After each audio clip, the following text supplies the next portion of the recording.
So, good day, everybody, and welcome to this ISPRS seminar on advanced geospatial applications based on 3D urban digital twins. Today, this webinar is part of the ISPRS Technical Committee 4 on state-of-the-art on spatial information sciences. My name is Giorgio Gugiaro, and together with my working group colleagues, Mila Cueva, Weitu, and Filip Biljecki, we are pleased to host this seminar. Today, we have two guests.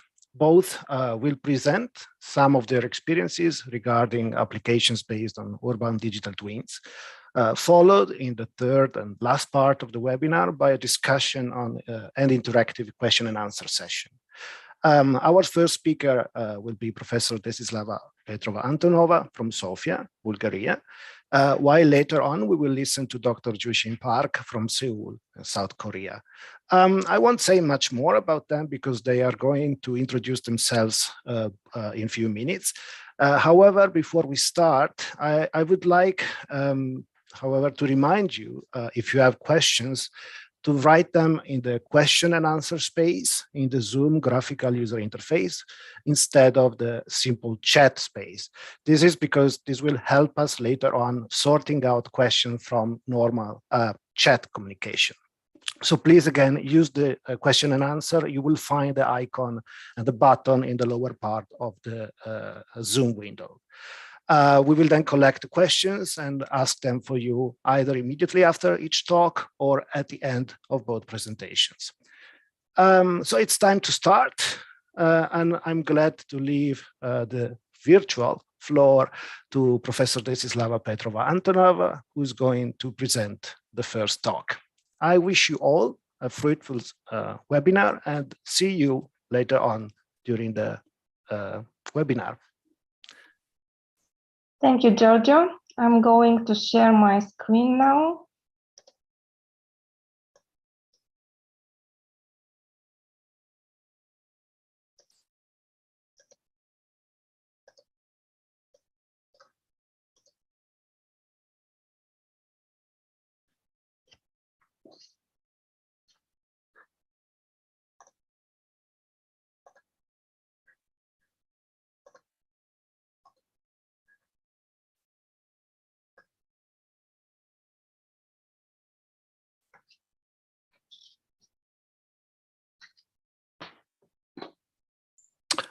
So, do you see my presentation now?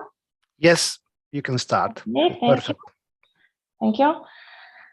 Hello, my name is Desislava Petrova-Antonova. I'm with you today to talk about how the digital twins can be applied in urban planning and design. I'm a professor in Faculty of Mathematics and Informatics, and I'm currently leading a data management research group at Gate Institute in Sofia University. Although my background is in software engineering, my recent research focus is on data interoperability and semantic enrichment of domain-specific data models, as well as 3D city models and digital twins. Even though the single definition of a digital twin in the geospatial domain is lacking, there is a consensus that it should be based on 3D city models containing objects with the geometric and semantic information. It should have real-time sensor data, and it should integrate a variety of analysis and simulations to be able to make the best design, planning, and intervention decisions. All information should be presented to stakeholders in a user-friendly visualization of the digital twin in a one-stop-shop dashboard to support those decisions. Why to use the digital twin for urban planning and design? There are many answers, but the parametric urban planning naturally follows the basic idea of the digital twin: design, test, and build first digitally. Here you can see three different technologies. What is the connection between them? First, the 3D city model is the preliminary step toward parametric urban planning. It provides both semantics and geometry of the urban objects as a base for urban design. The parametric urban modeling itself could integrate a lot of parameters, which combination can produce a variety of solutions. These solutions can be further explored using computational fluid dynamics to find the optimal ones regarding the environmental conditions. District Wozenets of Sofia city is selected as a pilot area to develop the digital twin. It is located on a hill south of the old town of Sofia and extends to the northern foothills of Vituša Mountain. For the parametric urban task, a single neighborhood called Krstova Vada is chosen. Here, the technological framework for developing the 3D city model is presented. The model integrates cadastral data describing different urban objects such as buildings, green spaces, relief, etc. To achieve a higher level of detail, we are working on enriching the model using orthophotos and satellite images. The core 3D model is based on a widely adopted standard like CityGMA 2.0. In addition, domain-specific data models are used or specially elaborated for particular use cases, such as parametric urban planning, air quality simulation, and roof solar potential analysis. Finally, the 3D model is visualized using Cesium virtual globe, allowing user interaction and perception. The 3D model presented here covers the building and relief thematic modules in CityGML, including information about the buildings, addresses, and their intersection with the terrain. The buildings are modeled as solids with building parts. The green spaces and street network are also presented in the model. So, parametric urban planning is a collaborative work between Gate Institute and Sofia Plan, which is a municipal enterprise responsible for the spatial and strategic planning of Sofia municipality. We developed a tool that provides data-driven decision support on urban planning based on preliminary defined neighborhood indicators. Here you can see the indicators identified so far, which are structured in 10 groups. The current solution covers 3 of them: demography, including population number, density, and age groups; the built environment, including all types of buildings, residential, office, kindergartens, schools, etc. And potentiality is related to the territory of the city unit and includes indicators such as single lots, total empty lots, and occupied lots with buildings. 2 possible solutions are tested. The first attempt was to allocate a single building in a single empty lot. The new building is allowed to occupy between 25 and 65% of the lot, and the angles for the footprint are constrained between 60 and 120 degrees. Taking into account that the solution should return optimal designs for the neighborhood, a second approach is considered where all empty lots are combined. A grid is constructed on top of the whole free area, which cells can obtain different land use functions: residential, green area, office, education, and healthcare. Thus, each cell have 2 parameters, a function and a number of floors.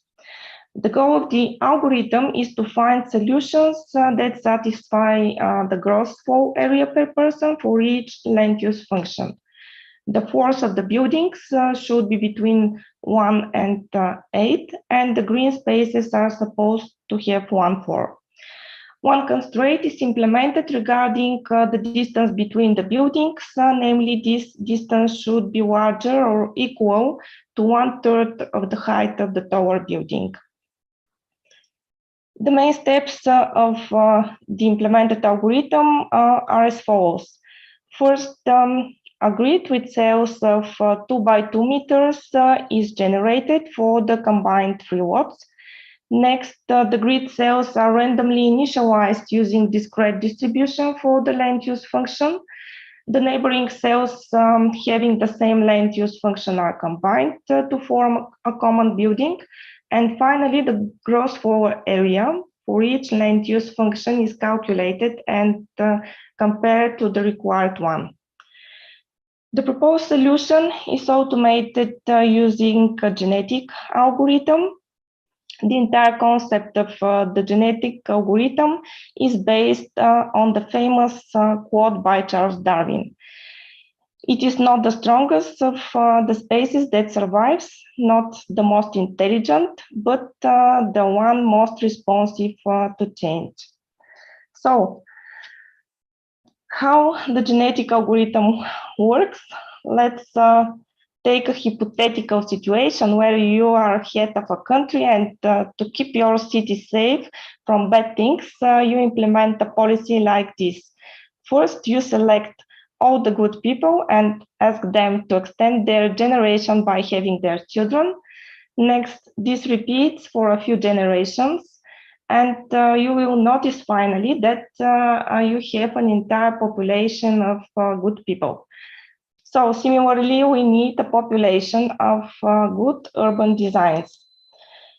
The proposed solution is automated using a non-dominated sorting genetic algorithm, NSGA2. It is a multi-objective optimization algorithm, which we found appropriate for the parametric urban design. A multi-objective problem can be seen as a problem that should optimize at least 2 objectives, while it satisfies a lot of constraints.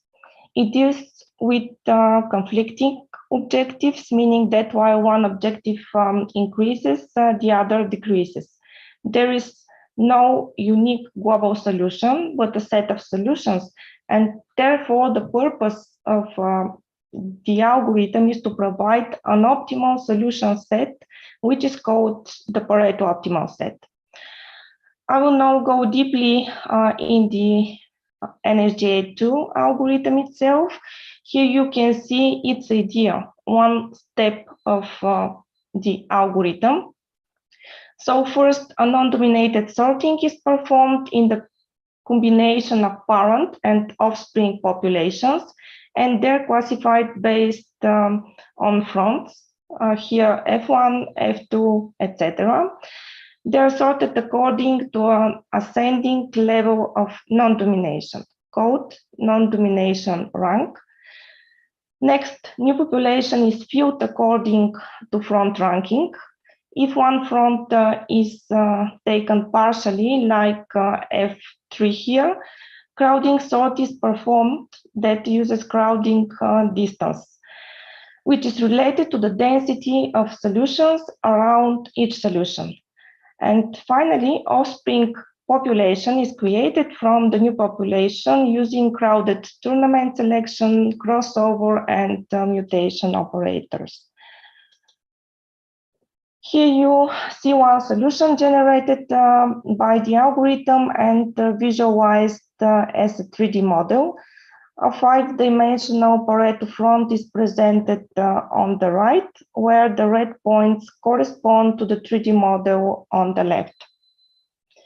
And the obtained solution from the algorithm is visualized using Rhino. Here you can see different urban designs obtained from the algorithm. And we are also developing sub-city level fluid dynamics models capable of simulating the pedestrian wind and thermal comfort dispersion of air pollution and noise dispersion.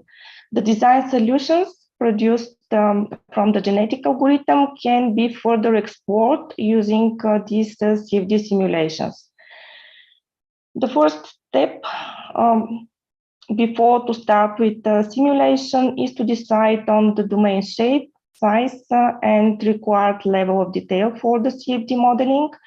These parameters should be carefully selected depending on the investigated city layout, environment conditions, and the purpose of the analysis. The mesh model of the study area is core of the CFD simulation, and it is based on the 3D city model.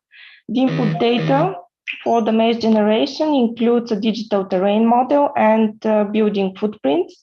The building footprints should be cleaned of short edges, sharp angles, small gaps, intersections, and duplicates.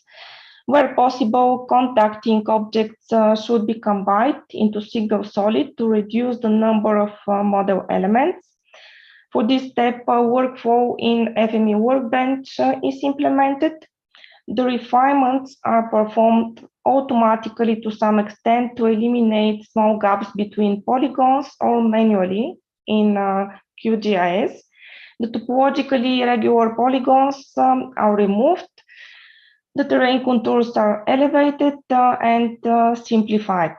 The next step is transforming the existing two-dimensional data in a 3D model.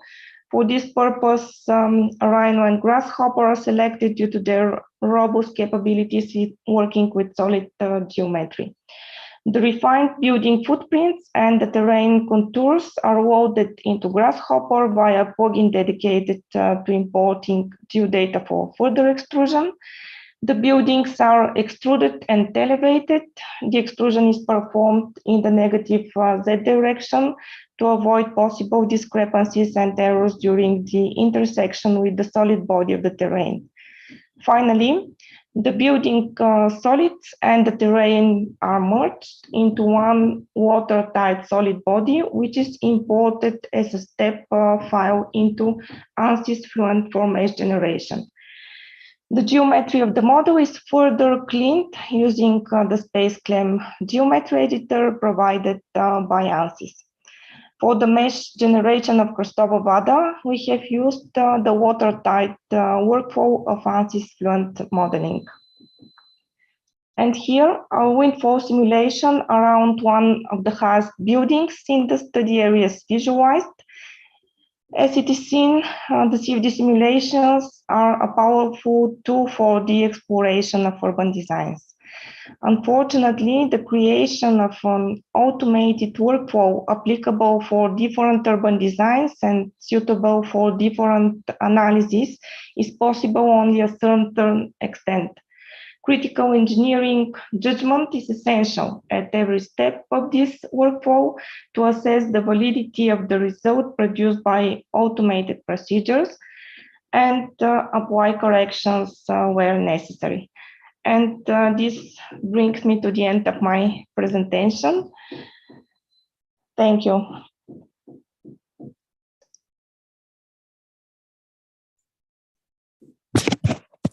Thank you very much, Slava. Let's see if we have some question and answers at the moment. Probably not yet. Our attendees will have probably some time to come up with. Well, then I have maybe a question to you before we move on to the next speaker.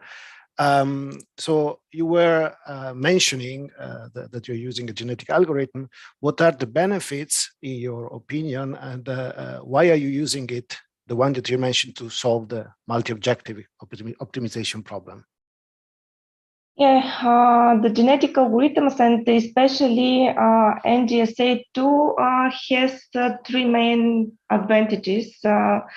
First one, it uses non-dominated sorting technique to provide the solutions as close to the Pareto optimal solution as possible. The second advantage is that it uses crowding distance technique to provide diversity in the solution.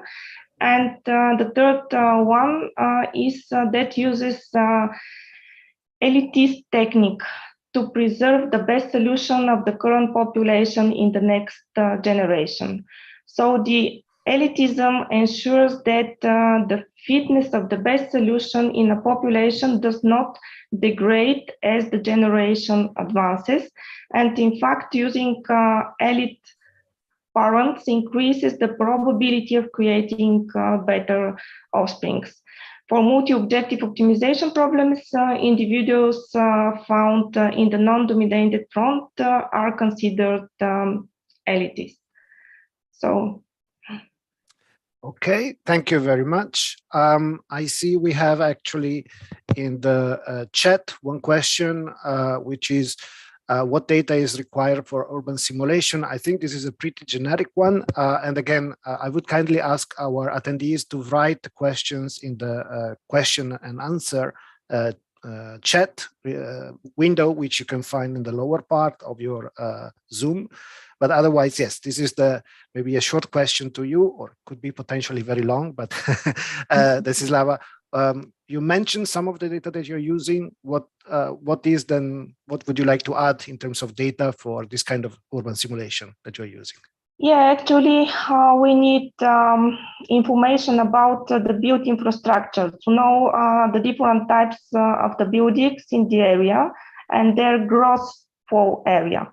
So we also need demographic data. So the number of people that will come to live in the neighborhood and the ages, because we need to calculate the gross floor area of kindergartens and schools, the offices, the healthcare centers, in order to satisfy the needs of these people. And of course, we need also street network in order to connect the new buildings with this network.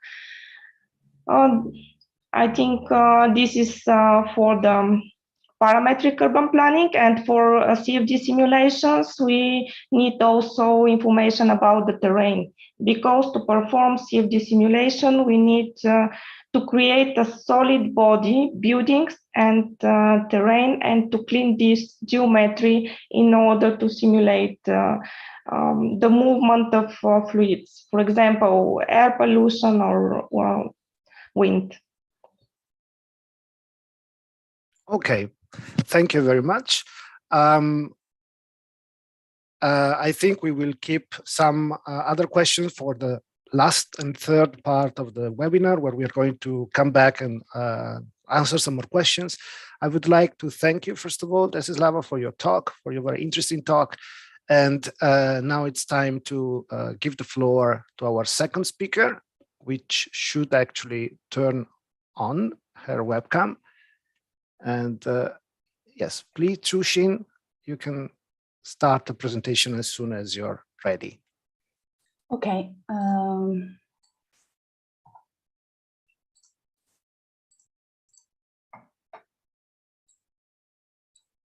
All right. Hello, everyone. Can you see my screen, and is my slide moving? Yes. Yes. Okay. We can see. Great. All right. All right. Hello, everyone. Thanks for joining me today. My name is Yujin Park. I am currently working at Chunghwa University in Seoul, South Korea, as an assistant professor in the Department of Urban Planning and Real Estate. I'm basically an urban environmental planner with my primary interest area, research areas, including sustainable urban form and the role of urban greening, and to enhance urban sustainability. And I have interest and specialties in trying various geospatial representation of urban geometry and urban features. So that's why I heavily use geospatial analytics for my research.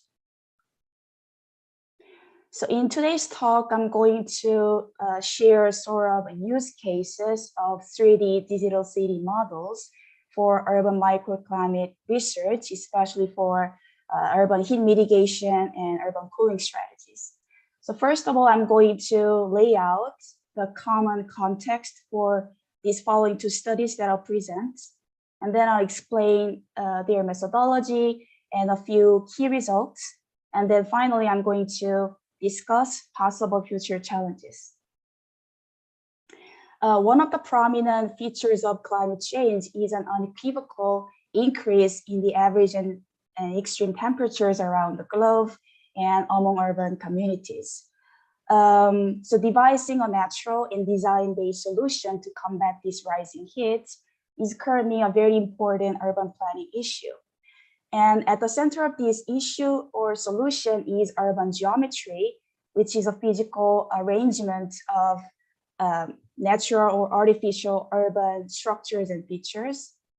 And much of the highlight right now is put on heat minimizing urban form, specifically what it is and how effective it is in reducing heat. My research examines one underexplored aspect of urban geometry, which is shade. So shade created by 3D elevated urban objects, including buildings and trees and other tall structures, they have great potential to reduce heat. So my research is about understanding these shade effects. And to do this, I use 3D digital city models. So these are the two use cases or applications that I'm going to talk about. These studies deal with the cooling capacity of shade, depending on its location and also duration. Probably the most important task in my studies is to identify shade patterns. As you can all imagine, the shade pattern identification or shade pattern creation can only be as accurate as the 3D digital city model is. So this is a quick overview of what I did in my study. So first of all, I created 7 map variables by using the LiDAR and LiDAR-based height and intensity information, building footprint and roadway lab maps, and also the high resolution aerial images. And I use these layers as inputs for object-based image classification. And the results of this processing is a detailed land cover map.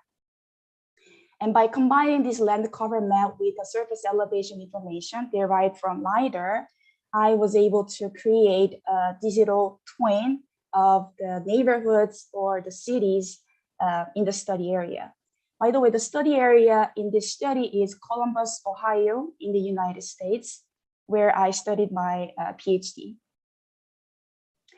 So point cloud data from LiDAR is a major source of information for creating 3D buildings and trees and other stuff. And these elevated tall objects are the very objects that cast shadows onto the urban surfaces, including the horizontal surfaces, such as building rooftops and the ground, and also the vertical surfaces, such as building walls and facade. And these created shadows are further distinguished in terms of their aspect. For example, whether they are created on the sun-facing side of the building or not. The location and amount of shades, of course, that changes over time in the diurnal cycle. And this little video illustrates how the shade pattern can change over time based on the digital twin model of the neighborhood in the study area. Even though we have software capabilities to create shadow pattern in the diurnal cycle, one challenge is that the urban land surface temperature is available for observation only one time point over day most of the time, which is typically around the noon or at the midday. So in my study, the data that provide the regional coverage at 5 spatial resolution was only available for 12:10 p.m.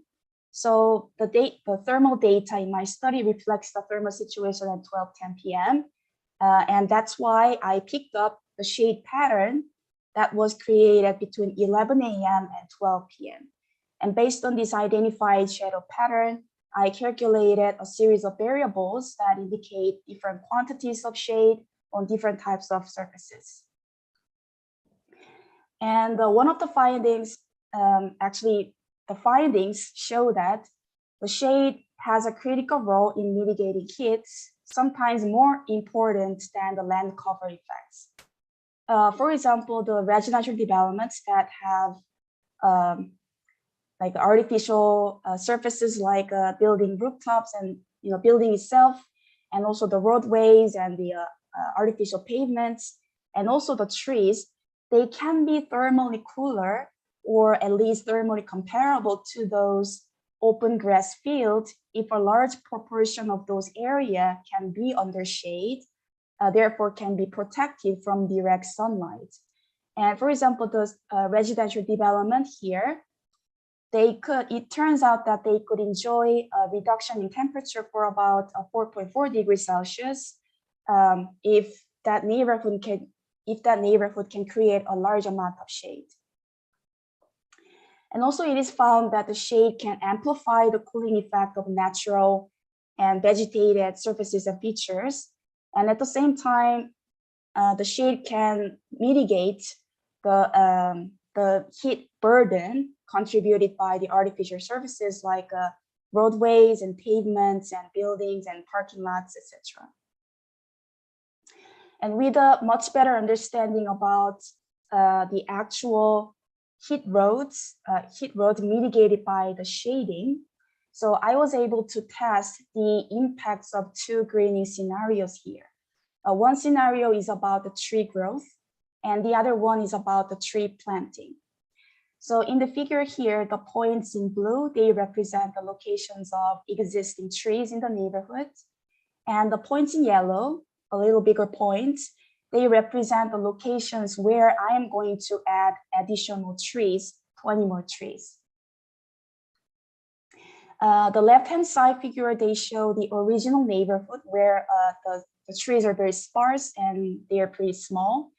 But the trees are allowed to grow into their full sizes. And then I added 20 more full-grown trees into the neighborhood where indicated by these red circles. And then based on this modified neighborhood geometry, I rerun the shading simulation. And then I obtained these increases in shade coverages in the neighborhood. And the results show that the original neighborhood had a temperature of 34.1 degrees Celsius, but with the increase in shade coverage and amount, the temperature can be dropped down to 32.1 degrees Celsius. And then with the addition of 20 more trees, the temperature dropped further to 31.4 degrees Celsius. So in total, the neighborhoods, by combining the tree growth and planting, could enjoy a reduction in temperature for about 2.7 degrees Celsius. And the second study moves to Arizona, which is a very hot, arid climate. And in this second study, the study area was pretty smaller than the first case. So I was able to create a much precise 3D digital city model or 3D digital neighborhood model for that area. I used the LiDAR data again, and then building footprints and the NAIP high resolution multispectral images. And I did a classification job in ArcGIS Pro. And one of the features of this study is that I was able to use very high resolution land surface temperature data called MASTER provided by NASA. And in this data, the land surface temperature was available for observation at 6 meter by 6 meter grid cell level. This study was motivated by the problem that I experienced in the first study, which was that the shade actually always exists in our environment, and shade is always there from early morning to evening. But the problem is that the temperature can only be observed at one time point that has the large regional city scale coverage. So there is this disparity between shade coverages that's changing over time and the temperature observation that is only available for one time point. So I suspect that maybe the shade that existed before noon that might have contribution to the afternoon temperature because they were able to cool down the surfaces already to some degree. So what I did is that I created shadow pattern at earlier times from 7:30, 8:30, 9:30 until 1:30 p.m. and then see if these earlier shades have some impacts on the afternoon temperature. So basically what I did is that I split this 3D surface into 1 meter by 1 meter pixel, and then counted the number of times that each of these pixels was shaded from 7:30 to 1:30 p.m. And then based on this number of times shaded, I created in the second table, I created these shade duration categories where each of those pixels can never be shaded, or that pixel could be that pixel has been constantly shaded for up to 7 hours.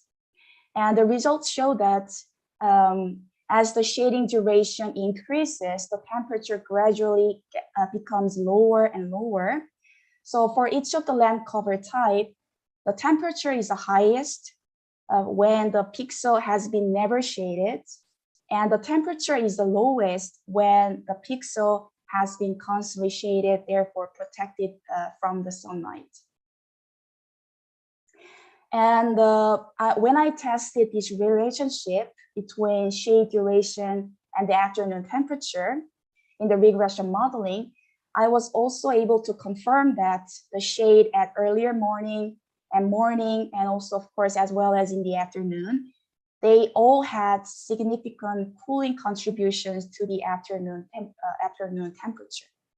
So one takeaway that we can obtain from this result is that we need to, when we study the shading effects in urban areas, we need to see the history of shades rather than just simply looking at the temporary coverage of shade in that area.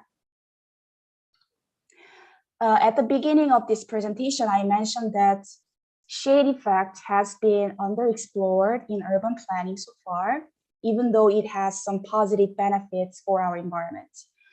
These days, there is another challenge to urban shading, which is solar access.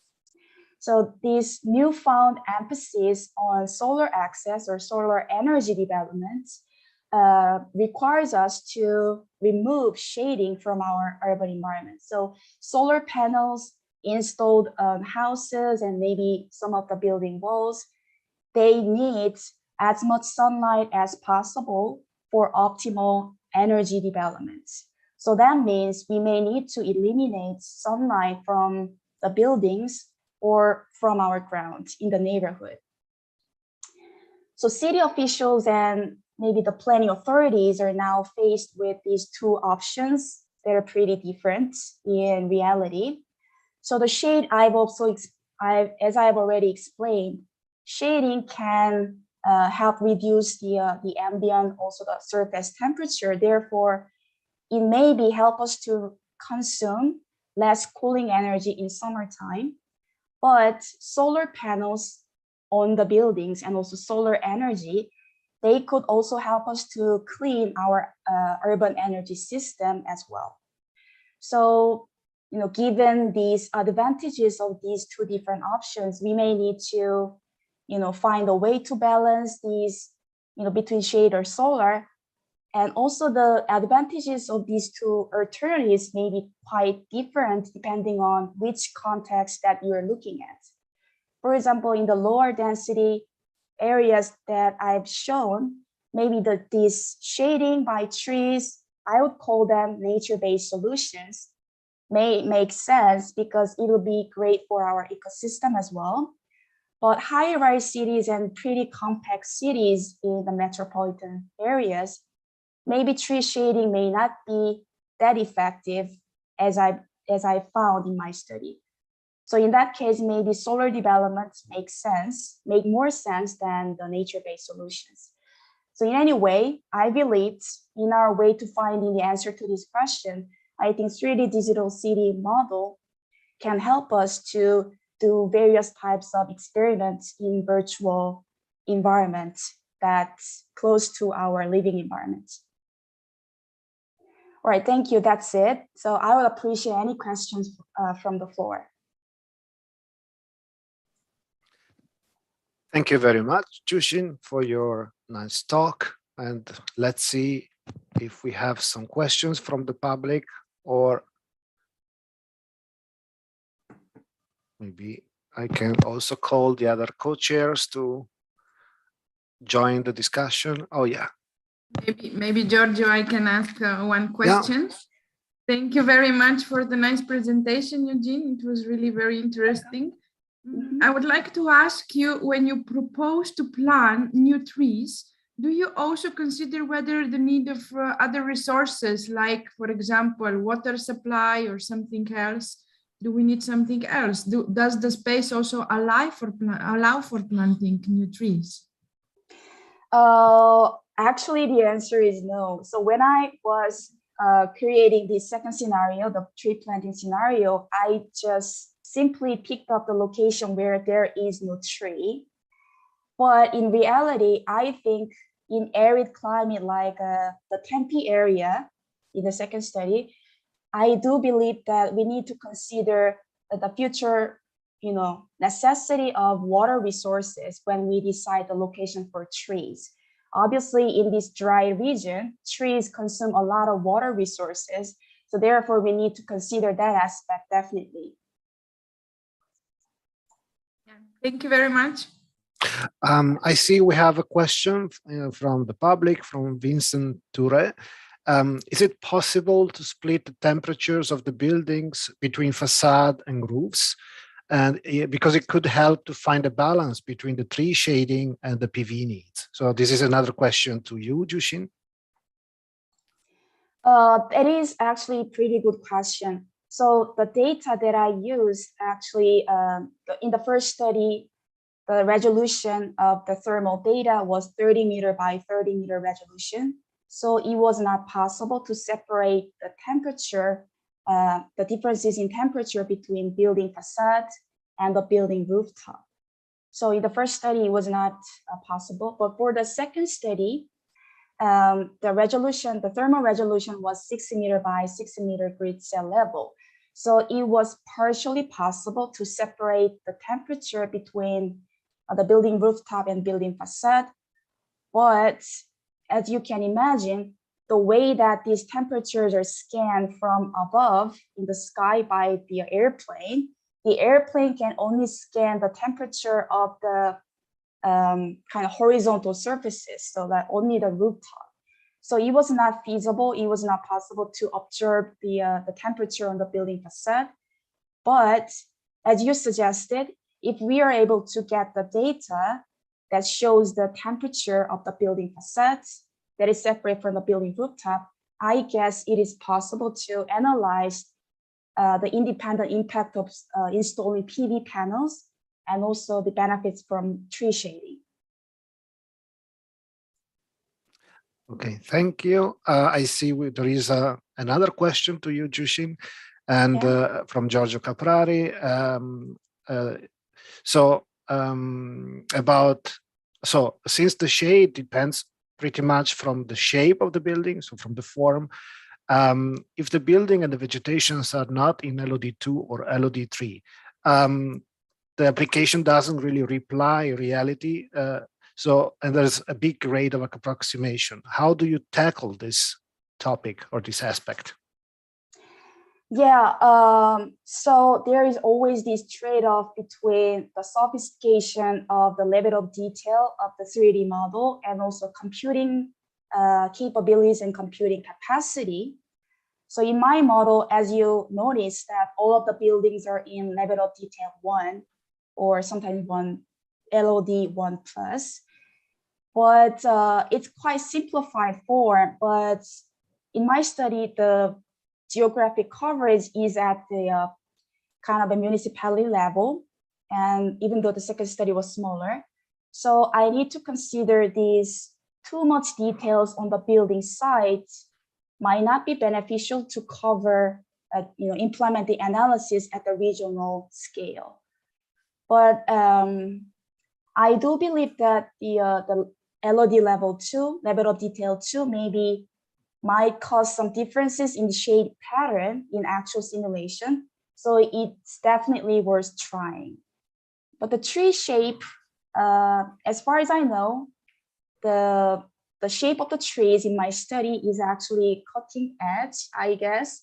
The most of the trees that are represented in the prior studies, they have a form of like a candy bar type of shape, circular tree canopy, and then there is a bar that represents the trunk. So in ArcGIS Pro, you can try various type of canopy shape, but of course, this canopy size and shape definitely have some impact on the accuracy of the simulation. So in the future study, there is a need to consider the realistic shape of the buildings and also the trees. Thank you very much. I see here a number of questions, and I think it's time to slowly move into the final part of the webinar. So I would kindly invite all the panelists to join and to turn on their webcams. I have here another probably quick question to you, Jushin, and then I see a number of questions which actually can apply to to all of us. This one is more regarding the fact that trees take a long time to grow and how you consider this aspect in the simulation. That's a great question. I've been asked about that question before. And trees, upon my search on the internet, these trees, the species that I used, it takes about 20 years at least to grow into their full size. So of course, the nature-based solutions like tree planting and tree growth, it might be taking a longer time than necessary, than needed to actually take effect in reality. So that might be a sort of a limitation because the PV panels that I presented as an alternative, it might take immediate effects in reality because we only need to install these panels on our rooftop. But the trees take time. But so that's one of the limitations maybe attached to the nature-based solution. But of course, there is another benefits attached to trees because it's beneficial for ecosystem and biodiversity as well. And also it has maybe lower maintenance cost as compared to the PV panels. So there is a lot of very diverse aspects when we are comparing the benefits of these tree versus solar. So it's pretty open to the question as well, I think. Okay, thank you very much. Yeah, I think we can now slowly move into the final part. So again, please, dear panelists, turn on your webcam. I see there is one question, which is, I think it's a very good question for both Desi and you, Jushin. So maybe you can give each one of you your own answer. And it's from Binyulei. And the question is, what are the benefits in using digital twins that you have identified in your research? This is the question number one. And there is another one, but I would say let's begin with this one. Maybe, I don't know, Desi, you want to start? I said at the beginning of my presentation, the main benefit is that we can build first digitally before to start with interventions actually in the city, just to simulate what if scenarios and to see what happened and what is the impact of our activities on the city where we are living. Thank you. And what about you, Jushin? Yeah, so 3D digital twin modeling of the actual urban geometry has many benefits, but as an urban planner, I found that this 3D digital twin modeling is very beneficial, that we could actually do various types of experiments in virtual reality, which is not feasible in reality. For example, even though I emphasized on trees in my studies that are presented today, I'm also interested in the thermal impacts of land use regulations on the building side. So usually most of the municipalities have a land use type of regulation on the height of the buildings and for example, the ground floor area of the buildings. And what I'm currently doing is that the municipality, the city of Seoul actually provides some benefits in terms of the height of the buildings for the private developers when they provide a public park in the development site. So there might be, so what I'm looking at is that whether it's a fair trade or not, given the thermal impacts of these buildings into the surrounding environments. So, but in 3D city modeling solution, it'll be quite easy to realize in our virtual environment, because all we need to do is that we are going to increase the size of the building in GIS environments, and then we are going to add the coverage for parks, and then simulate their thermal kind of impacts to the surrounding environment. So something that is impossible in reality can be possible in digital twin modeling. So I think that's the one definite advantage of why we are using the 3D city models. Thank you. Yeah, there was I think it's another open question to both of you. Maybe we can go back to Desi, and I think it's a quite open question, is what are the biggest challenges that you have experienced during the research that you've been conducting using digital twins or regarding digital twins? Yeah, one of the major challenges in the parametric urban planning is the huge number of parameters that need to be considered. That is why we decided to start with some part of them. And another challenge was the computational power and time.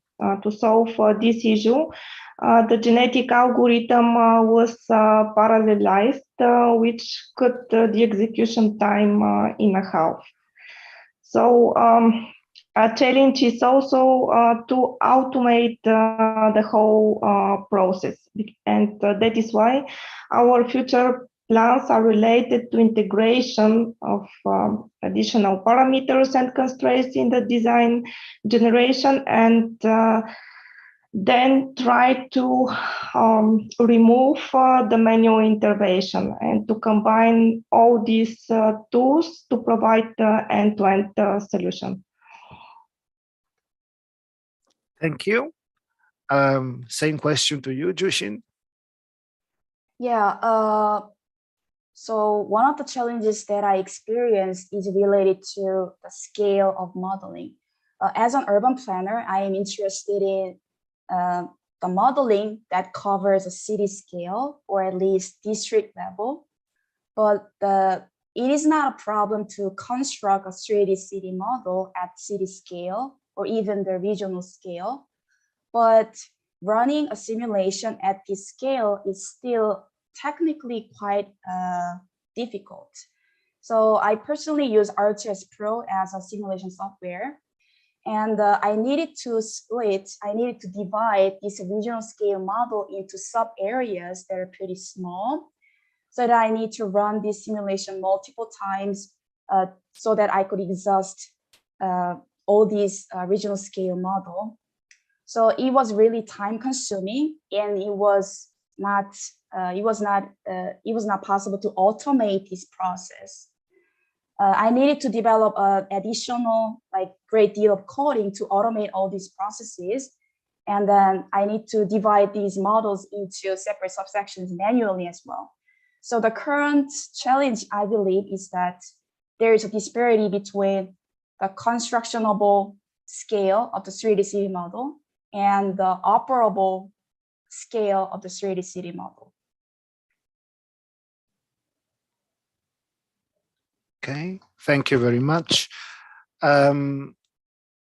are there any other? I'm looking at the other questions. I don't know if some of the other co-chairs have further questions while I'm scrolling through the question and answer window. I can give one question. There is, after me, there are some in the question and answer session. It's a question for Desi.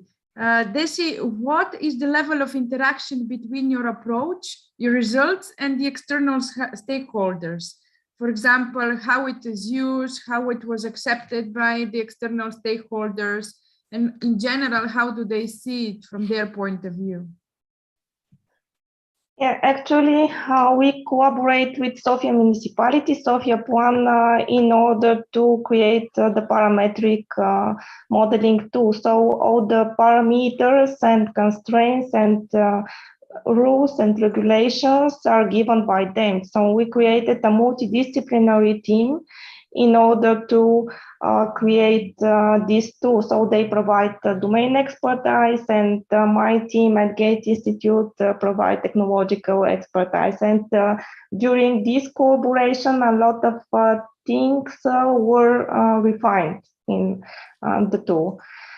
And of course, Milo, you know, we are working together on a parametric urban planning. So I think that it has great potential to perform different scenarios, to test different scenarios, and to try to scale this tool on a big area, because currently it's working only on a single neighborhood, and scalability is a problem. So in order to present the tool to the municipality, we need first to prove the scalability.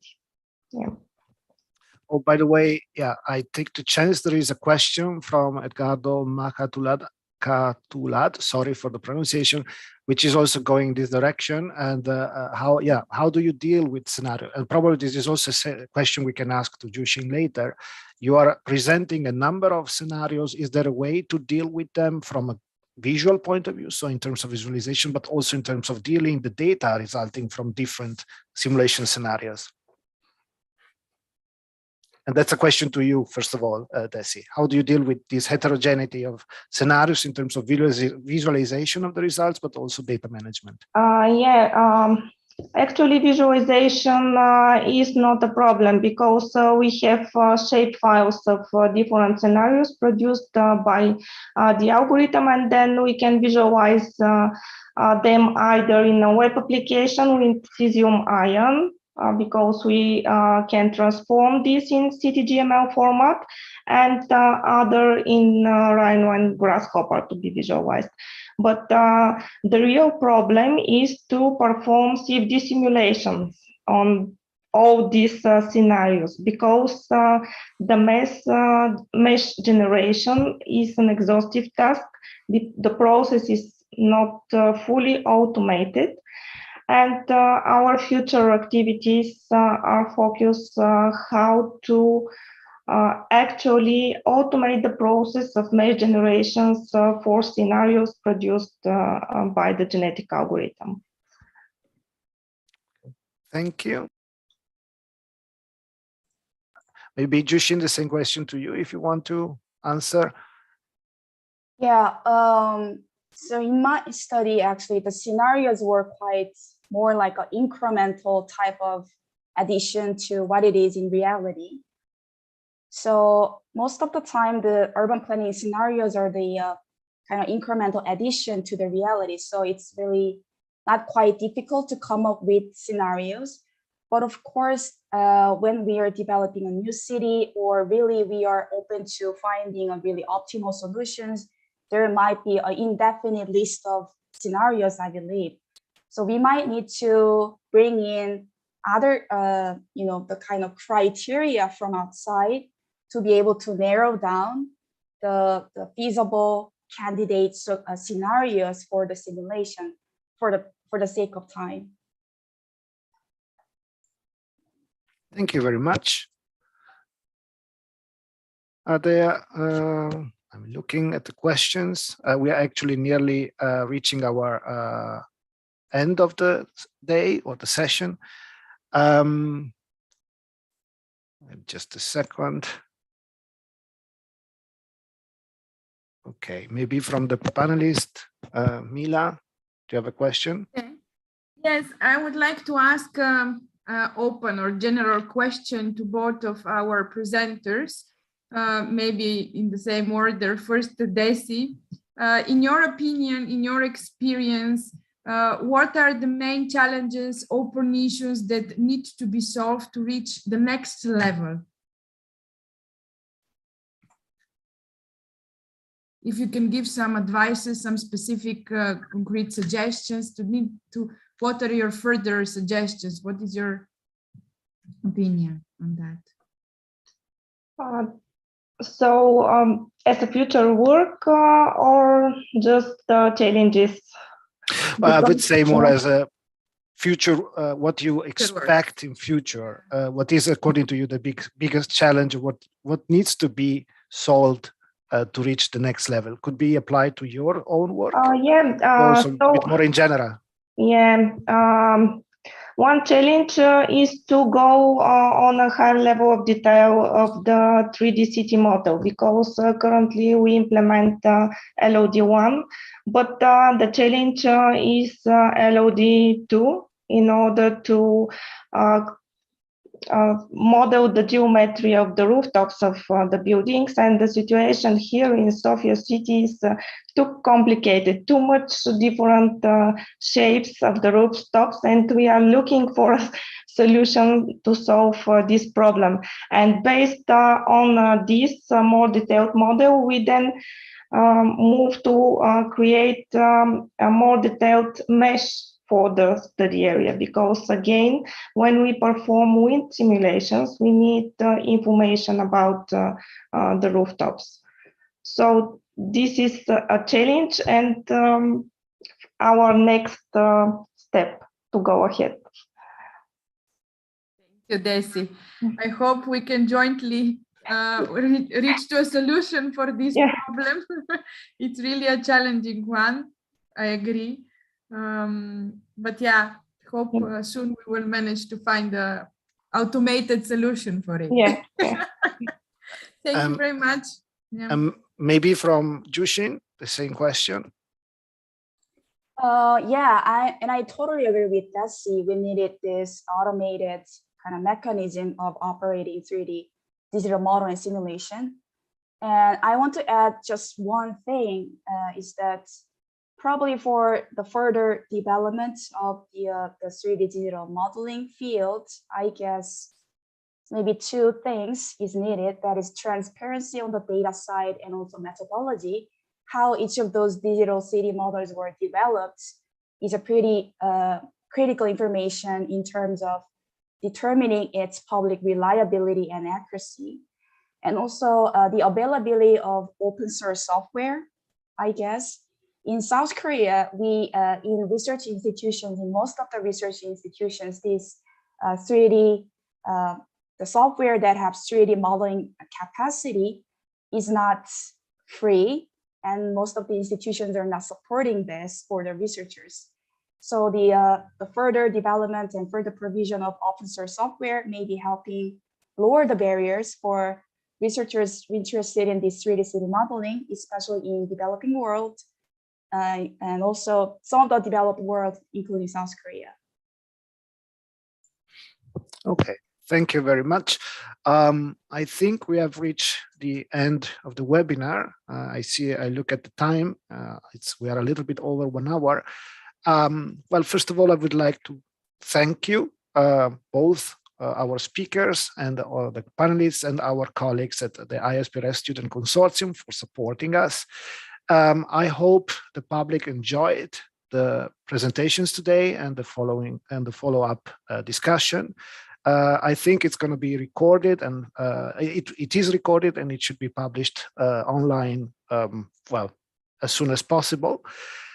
And yes, I thank again all of you for participating, and on behalf of the ISPRS, and especially on the ISPRS Working Group 410, which is working on advanced applications based on 3D urban digital twins, we would like to wish you all the best and see you. Arrivederci or bye-bye. Have a nice day. Have a nice day too. Bye-bye. Bye-bye. Have a nice day. Bye-bye. All the best and thank you.